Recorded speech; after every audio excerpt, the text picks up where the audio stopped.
पौर्णिमेच्या वैशिष्ट्य एवढंच आहे की मानवी नातं अत्यंत जवळचे म्हणजे भाऊ आणि बहिणीचं. भाऊ बहीण हे एकमेक सहोदर सहोदरीच असायला, सहउदर म्हणजे एका पोटातच जन्माला आलेले पाहिजे असं नाही आहे. आमच्या देशात असं आहे, एका मातेच्या पोटातनं जन्माला आलो तर जितकं महत्त्व आपल्याला असते किंबहुना त्यापेक्षाही अधिक महत्त्व मानलेले आमची जी नातं असते त्याच्यात सुद्धा तीच ताकद असते. मानलेले आई वडील आहेत, मानलेली मुलं आहेत, मानलेली बहीण आहे, मानलेली भाऊ आहे, त्यांच्यात सुद्धा तेवढंच ताकद असतो जेवढा एका पोटातनं जन्माला आलो आहे तेवढा. म्हणून गरज आहे परस्परांना सुरक्षित करण्याचा. कोणाला 4 वाक्य गरजेची असतील त्या 4 वाक्यांची विद्या देऊन, बुद्धी देऊन, त्याला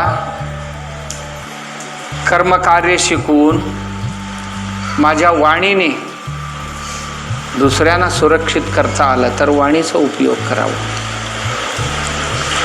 माझ्या हातातनं काहीतरी प्रत्यक्ष त्याला मदत करून करता आले तर मनाने हाताने करावं. नाही,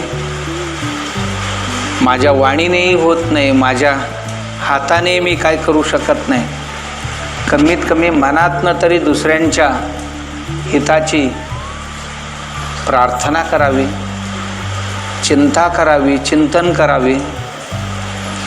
यांची भलं होऊ द्या, यांचं चांगलं होऊ द्या,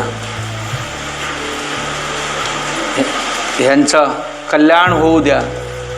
मनातनं जरी आम्ही चिंतन केलं आणि आमची चिंतन निश्चितच त्या व्यक्तीला दष्टपुष्ट करण्यामध्ये कमी पडत नाही. म्हणून या राखी पौर्णिमे दिवशी परस्परांचा संरक्षणाची दैहिक,